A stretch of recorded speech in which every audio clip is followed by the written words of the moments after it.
that she's here today because, and Sarah, you can like help me introduce you because there's so many things that I want to say that I don't want to like mess anything up. But Sarah's amazing. She's brilliant. She's a licensed social worker. She's a therapist. She's at the Trail Therapist on Instagram, and she does so much good in the world. And she's worked with athletes that are on the team. She's worked with like friends of mine that I know. And I just like, we all need a Sarah in our corner. And so I'm glad that she's here in ours today. Yay. Oh, I don't know how to like say, I mean, that's all the important stuff. I think you hit right there. I don't know what else. No. Yeah, I'm a licensed social worker and running coach. I'm a mom. I have run ultras myself. I had about a decade of stupid training where I underfueled and overtrained and got injured left and right. So I have a lot of different lived experience and then like professional and education experience from the running and mental health worlds that I like to bring together. And so I really like, I think in each of those sort of different places, whether it was like when I was injured or when I was trying to run and have small children, or when I was training for ultras, mental health and mindset were an important piece of the puzzle, but in different ways and for different reasons. So I think every runner benefits from thinking about their mental health because every runner is a human and all humans benefit from talking about their mental health. And so that's really what I like to do, and what I try to do is just really open up conversations about mental health in running and help people think about what it looks like to take care of yourself fully while you're also training and you don't have time and it feels like an extra and an unimportant thing, and I try to help you prioritize it. Yes. Oh my gosh, I love that. I think like all of the lived experiences too are incredible because like not only are you a run coach who also prioritizes mental health, but like you're a run coach who's also a parent who also runs 100 milers. So it's like I feel like the level of experience that you have like supersedes everything. Because it's like there's been a lot that you've had thrown at you, especially with like when you're talking about underfueling and getting injured a lot when like you first started. I'm like, yeah, who hasn't? Like we've all been there, you know? But just knowing that like you've been through that experience, that worked it out and like got healthy and like prioritized mental health and like stacked all the bricks that needed to be stacked to build this foundation of like knowledge and experience and like fitness is just, it's so cool to see that because you know sometimes it's easier to give up, but like you've literally come out on the other side of something that was really really difficult and like you're better for it and you're making everyone around you better for it. And what, I think what's like an unfortunate thing and what I'm really trying to help not be true is like, it feels like very often for us, for like runners to start taking care of themselves, they have to like get to that dark place or like do the bad stuff and then like get injured or have the low point. And then it's like, oh, I did need to take care of myself fully. Like it's sleep did matter. Oh, like stress did matter. Right. And so like I can think of how how many people tried to shine a light for me when I was thinking I was making good choices and was not. And they're like, maybe you should like not run so hard, or maybe you should, whatever, like whatever it was. And I couldn't hear it because I hadn't yet, you know, gotten a stress fracture in my femur that I had to get to realize that I needed to take better care of myself. So, my hope is to save some folks that heartache and help people prioritize things on the front end, and just to, like you said, like be there on the back end because yeah, we've all done it, right? And we've all had to learn. And so having somebody be like, say like, you didn't do anything wrong, or like it's not bad that you did this, like it makes sense, this is the messaging we got, and I get it. And that's, I'm really wanting to connect runners together because I think we experience so much of this stuff in isolation, and the things that are talked about are the comfortable things, like running is my therapy, and like, woo, that was like, I ran because I had a bad day at work and that was awesome. And we talk about that, and nobody talks about like, I'm really stressed and the thought of running feels overwhelming, but I feel like I have to run because I'm training. What, right? We don't like to talk about that part. And so I am trying to just create some space and like reduce some stigma so that we can talk about that piece.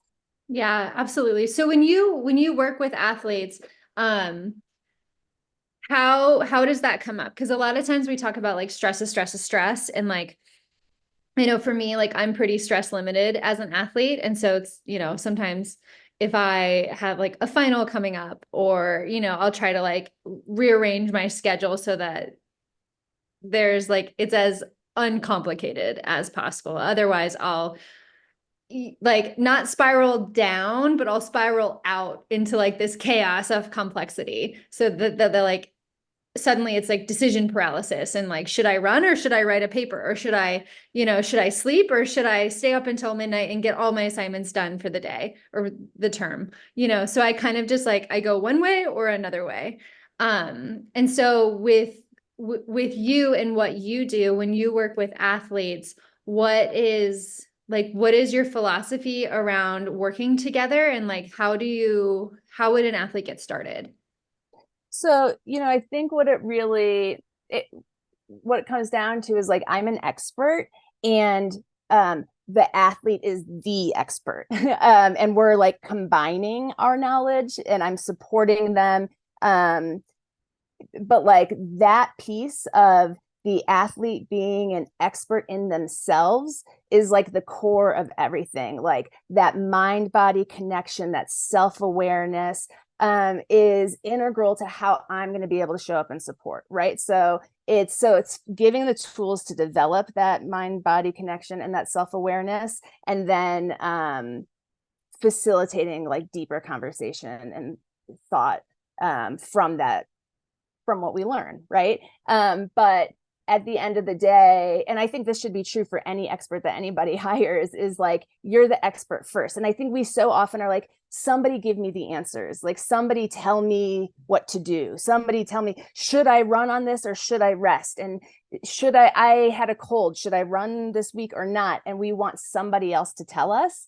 And the experts that we're turning to can only give us the answer with the information we give them about ourselves, and that has to come with self-knowing, self-awareness, right? So if my coach is saying, I'm asking my coach if I should run this week, she needs to know what my pain level's been, how's my recovery been, how, what's, when I run, does the injury come up, does it go away, all these things that I'm learning that I know about myself, right? So for me, like my goal is to just really help people know themselves, like start answering those questions, start building those connections. And so we really like start with basic sensations and feelings and mindfulness and stuff that I know sounds terrible, but I promise I make it fun and like palatable for people who like to move.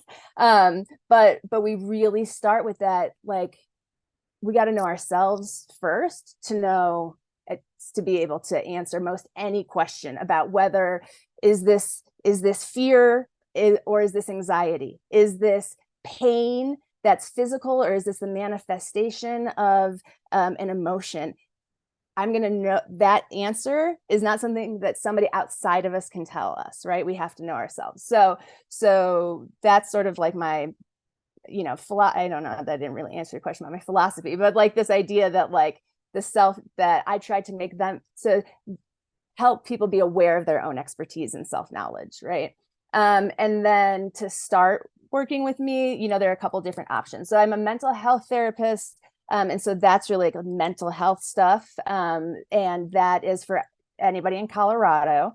And then there's sports performance coaching. So sports performance coaching can't do mental health stuff, so we can't like process trauma or work through depression, things like that are really mental health stuff. But we can talk about stressors, we can talk about self-care, we can learn visualization skills, mindfulness skills, emotional regulation skills. There's a lot of overlap between what we might do in a therapy, but therapy definitely is like emotional processing, and that stuff can't be part of sports performance coaching. So that's two different things. And then I have like courses and workshops and workbooks where you can teach yourself at your own pace on my website, thetrailtherapist.com. We'll link to there. There's a mental performance section. And so that is a space, and that's also a space where I'm trying to get people to come together. So there's a community aspect of that. So you can take the courses, and then there's a community place where you can ask questions of other people taking the courses, ask questions of myself, and things like that. So there's the education component, which is the website. And then there's the more one-to-one supportive component, which would be either the therapy or the sports performance coaching.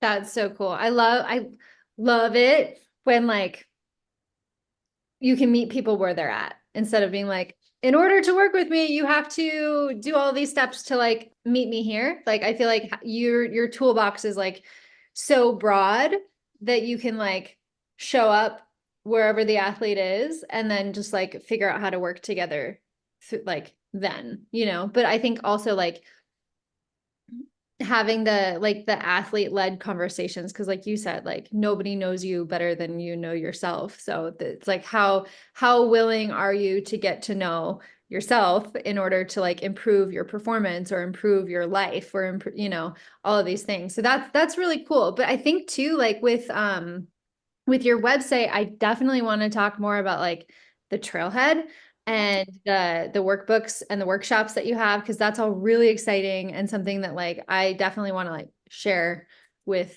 athletes. So if you could, yeah, can you Yeah. talk a little bit about that? Because Yeah.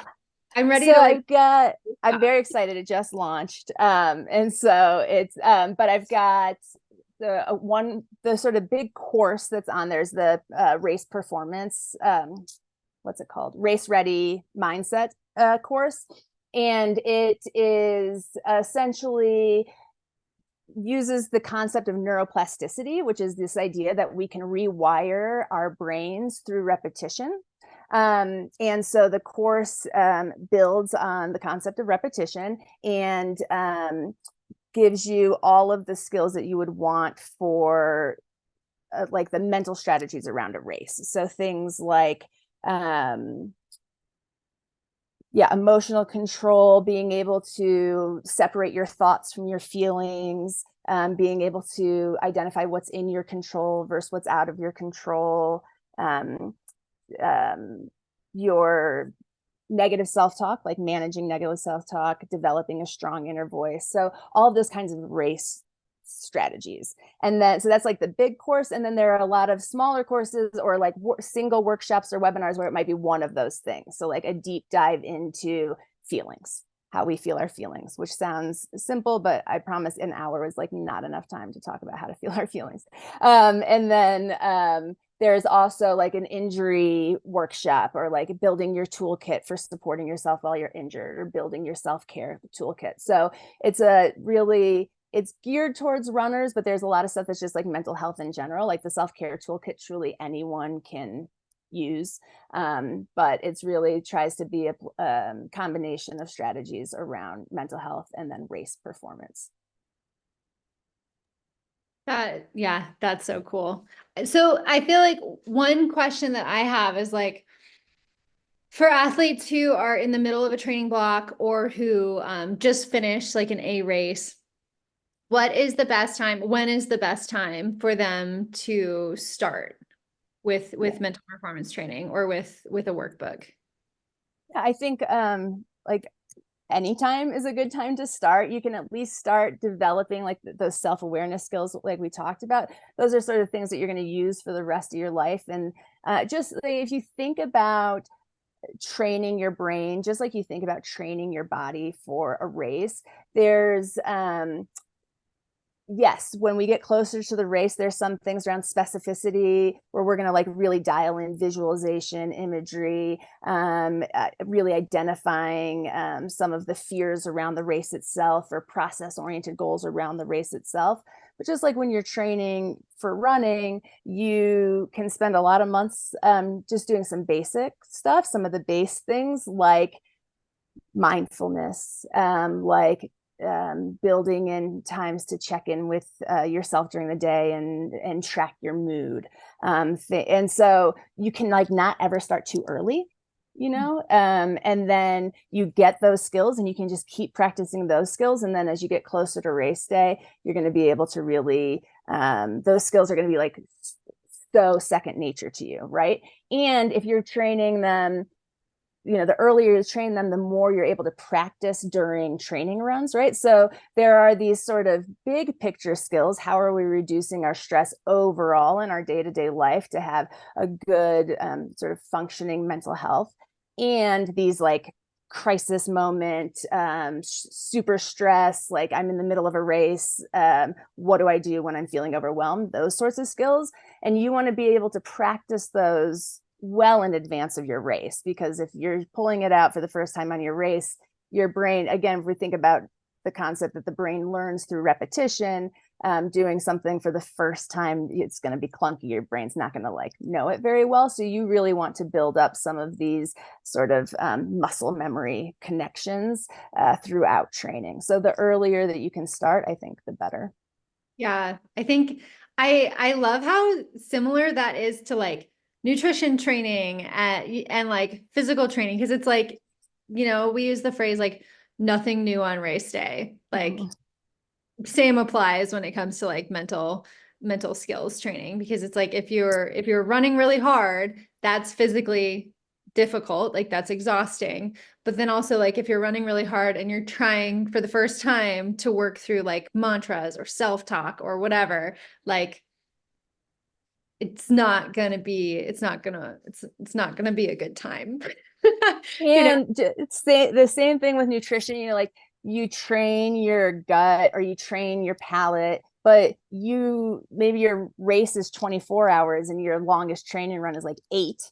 So at some point, you don't really know like this is going to keep working, or like, yeah, that food is great for 8 hours, but maybe at like hour 10, you want something different. And I think you want more than one mental strategy, right? Like, oh, I have this mantra that's great and it always works for me. And it's like, well, it might have worked for that 8 hours, you know, and you just want to make sure that you've got a few skills in your back pocket that are tried and true and not just one. Yeah, you can only stay hard for 8 hours at a time. You know? Yeah. But I guess with that, like when we talk about the uncertainty of like the race versus training, like a lot of times we do like the back-to-back long runs and we're building fatigue resistance and we're doing all of these things to get our bodies physically prepared. So I think like when it comes to uncertainty, how or are there any strategies that you found that are effective for athletes to sort of like embrace the pain or embrace the uncertainty in a way that's not detrimental? Yeah, I mean, I think, right, there's a certain amount of acceptance and practicing the acceptance that comes with it. I think visualization, like, and mental rehearsal are really good things to practice here, where we can't physically go out and add all those extra miles to our training, but we can mentally rehearse that feeling of fatigue and how we might respond to it. And yeah, I think, and then I think just some of the, so if that feeling of uncertainty then is associated with some anxiety or fears, really just sitting with those things, writing them down, saying them out loud, talking about it. Because, so I talk, you know, in the course I mentioned, I talk about what's in our control and what's out of our control. And when we really recognize some of these uncertainty pieces are outside of our control, we can choose to maybe focus on other things that are inside of our control. And so I think that is a place that I would go with it. Like, let's take some of these worries that we're having and spend some time with them and see which ones are needing our attention and which ones we can attend to, and then let go of. Yeah. Oh, I love that. I think that that's really important too for like just life in general, you know, where it's like if you're stuck in traffic, like how much of this can I control? Is there a workaround? Is there, you know, like I think it just applies to so many things, which is really cool. Um, one thing that I sort of got introduced to actually through Natasha, who's on the call, is mental health first aid. And like that's been really interesting too, because when I was in the class, um, there were so many moments of being like, oh yeah, like that's applicable to like teaching, that's applicable to therapy, that's applicable to running, that's applicable to life. But it's so cool how it's like it's so cool, but it's also so frustrating. Like it's so cool how much it applies to everything, but it's so frustrating how stigmatized mental health is, or how stigmatizing it is to like talk about needing help or asking for help. So like if I hypothetically, like if I was an athlete training for like a road marathon and started like having more challenging workouts, you know, like what are things that I could do, or how could I approach my coach or ask for help or voice concerns in like in a way that's like healthy. So are you saying like if an athlete is concerned about their own mental health, how they can advocate for themselves or how they can Yeah. like identify that? Yeah. So yeah, I think so we start with that about that self-awareness piece, right? So like it starts with that, like even knowing, and that's part of like that the coach too. We're hoping that that relationship is one where maybe the coach is even reflecting like you're not recovering as well, or you know what, those sorts of things. But I think in general, how do clear and open communication, right? Like you're working with your coach is there for you. Your coach is interested in your overall well-being and success. They are not and I know your coach is Kristen here, but whoever in the world, right? Like we're not like obsessed with your outcome. It's like this is for you. And so we want to be supporting you. And if your training is not supporting you and your whole health, then that's no good, right? And that's not what we want to do. And so I think there's some like fear of like letting coaches down, of like they're being tied to our success. So like, oh, they want me to do well in this race, and so I just need to keep training, or they would be disappointed if they knew, you know, whatever it is. And the coach is really there to support you, and they want information to make informed choices to be that best support. And if you're not sharing with them that you're stressed or you're struggling or you're feeling burnt out or you're not sleeping well or you're missing your period or you're not actually eating or whatever, then they're going to give you training that assumes that you're doing well and that you're eating well and that you're physically healthy, and they're going to think that you have the capacity to handle that training, right? And so if you want, so speaking up to your coach is yeah, I think the big barrier for folks is the stigma or this fear that they're letting their coach down. And I think really knowing like that your coach wants all of the information. I think I've had this experience where I found out well after the fact that a athlete had was really struggling with their mental health and was just saying and like, I'm great, I'm great, I'm great. And they were struggling. And then they were like, oh, actually, I haven't had my period in 5 months and I've been not sleeping and I'm crying all the time. And now I'm totally burnt out from running. And if they had clued me in 4 months earlier, I could have made changes to the training. We could have gotten over the hump and then they could have continued training, right? So first, I think is just reframing it for yourself that like this is for you, that this is what everybody wants, you know, taking care of yourself is your priority.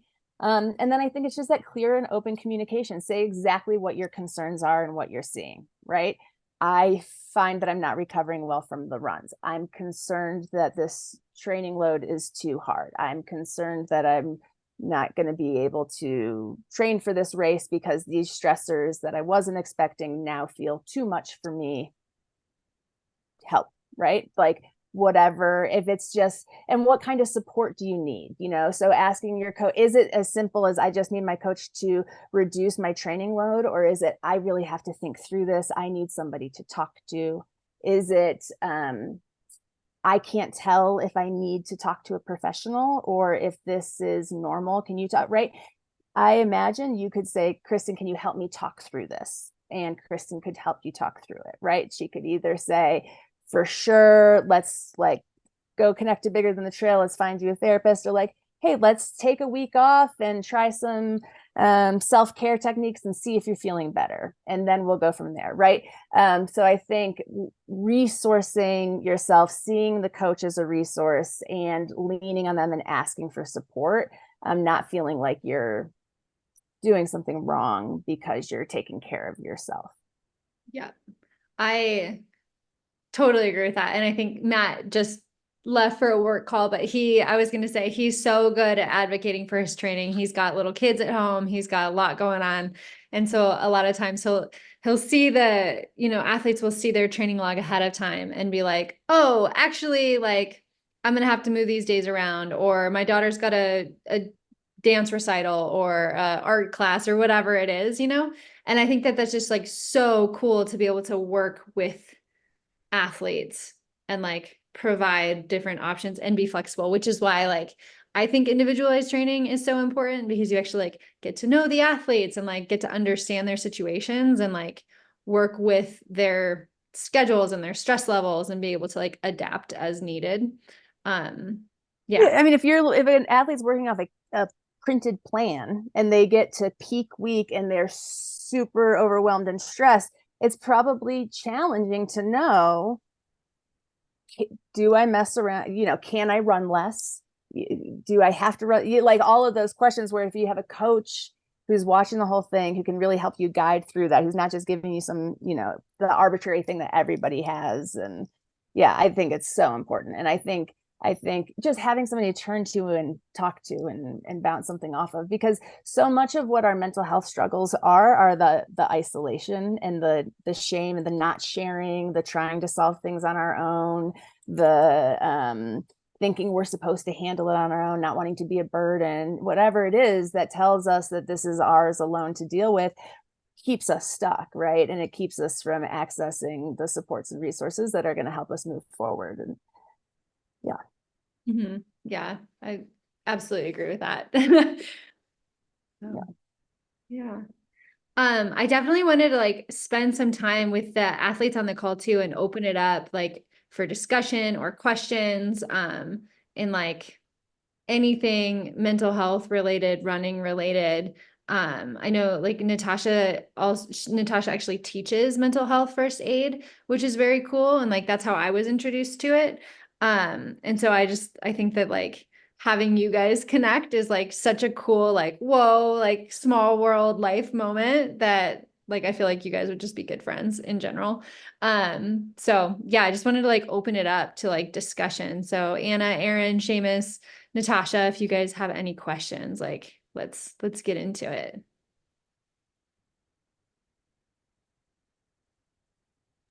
I'm trying to think of anything, but I'm a bit in a fog this morning because I'm not feeling well. So just kind of soaking it in. So Sarah, at what point, like you've got a couple workshops coming up. Um, the Trailhead just launched, right? Yeah. So there's a workshop coming up with that, right? Yes. And yeah. So mid September, all the courses are going to be launched. So the website just launched, sort of like a teaser, get people seeing what's coming. But the 15th is the date for all of the courses to be like running. And I'm having like webinars. So there's the community aspect, the Trailhead community, which the idea is, like I said before, people are connecting with one another. And then that has monthly webinars associated with it. So the first webinar, which is going to be about building your injury toolkit before you're injured, so that you have like a whole mental health protocol ready and waiting to support you. and you're not trying to come up with it when you're really stressed and sad. So that'll be launched in the middle of the month. And so, yeah, so we're rolling things out. And there's going to be lots of education opportunities and connection opportunities on the horizon. Oh, that's so cool. I'm so excited for that. And for you for putting all of that together. I think that's like gonna serve a lot of athletes' needs. Yes, I hope so. Yeah, I really hope so. And like I also, I really see this as like something I'm co-creating, even though right now it's just like my stuff, but as people begin to get involved, like the community will be co-created, and I want to hear what people want workshops on, right? Like what are the things that related to mental health or related to mindset that people want some trainings on. Yeah, I think, yeah, that's so cool. And I think that like building that community would definitely like get that information. Oh, thank you, Anna. She's already gone. Um, but that reminds me of like self-determination theory, and like which posits that like there are three basic psychological needs, and like one is autonomy, two is relatedness. Sorry, two is competence and three is relatedness. But like that community aspect is so important, because if there is, it's like when you ask, like no, or when you say like no question is like a bad question, or no question is off limits, it's likely because that question is, a lot of other athletes have that question. And so like you can find community in that, but then you can also find a lot of like competence in like building mastery towards a skill like visualization, or building out self-talk, or like there's so many cool things. But I think that like what you're doing sort of like ticks all three of those boxes really well. Well, I found from being on bigger than the trail, I'm bigger than the trail ambassador. The ambassador like meetings are so people are so happy to connect with other runners, and I just want to like create space for that. So part of the Trailhead community is to like monthly support groups that are just like talking to other runners, because I feel like that is just a thing. Like you'll talk to folks who are like in the middle of nowhere, Massachusetts, and they're like, I run, and there's like a guy I pass on my runs every once in a while, and he runs, and that's it. And like nobody around, there's no community. They've got questions. Nobody knows how to crew or pace that. And I just think, like you said, there's something about community and support, getting those questions answered. And I, one of the big tenets of self-compassion is common humanity. And I think that knowing you're not alone and knowing that there's somebody else with the same experience or question or whatever is just, yeah, so core to feeling good with the self. It helps to know that, yeah, others have been there too. Yeah. And I think too, like maybe this came out of like the isolation of COVID, but like just having other people to talk to, whether it's like on Zoom or on a Slack channel or something, and just knowing that there's a community there, I think just makes like such a huge difference. It's like you don't feel as isolated. And I think it's obviously different to like have that in-person connection, but like sometimes you can't get out of a meeting, or sometimes you like can't leave the house for whatever reason, and like being able to like shoot a text or send a Slack message or jump on a Zoom call is like really, really helpful. Yeah, absolutely.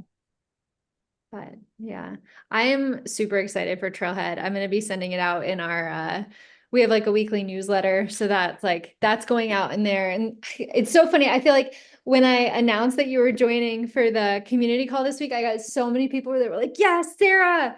But like we have 3 athletes getting married this weekend. So many people that were like, that's the one week I can't make the call. So I'll have to like share this with them, and that will go up on our YouTube, which goes out in the newsletter. So yeah, but I'll definitely be linking all of that information as well. And then if there's like an email that we can connect you to athletes through, as well as the website, I'll include that too. But just want to make sure that people can get a hold of you. Yeah. I'm going to just give my personal email address, which is sarahjstrong@gmail.com, because as a solo entrepreneur, non-tech person, my emails have been going to spam, and I have I have to figure out how to fix that. And yeah, I found the instructions yesterday and I'm like, I need a lot of time to sort of understand them. So I think my personal email address is good for right now as I figure out some of this tech stuff. Those are the pains of being a small business owner. You're like, I am my IT department, and that is not my skill set. Oh, tell me about it. I am like the least tech savvy person I think I've ever met. And Colin's undergrad is in computer science. So I'm just like, help, Yeah. please. Um, okay, so you said sarahjstrong@gmail.com. Yep. Okay. I'm gonna put that in the chat, but I'll add that to our newsletter as well. So Natasha, Seamus, Aaron, do you guys have any other questions? Or I know this is a little bit shorter this week, but I feel like we just threw a lot of information at you. And there's like a whole website to go through with like more resources and yeah, I don't know. I'm just like, that's a lot, but I'm so excited that we were able to like share time with you, Sarah. Like this is so meaningful. Yay, I'm so happy to be here. Obviously, I love talking about this stuff. I could talk about it all day. And yeah, if you don't follow me on Instagram at the Trail Therapist, I do try to put out like pretty educational content or like useful. I try to make it helpful.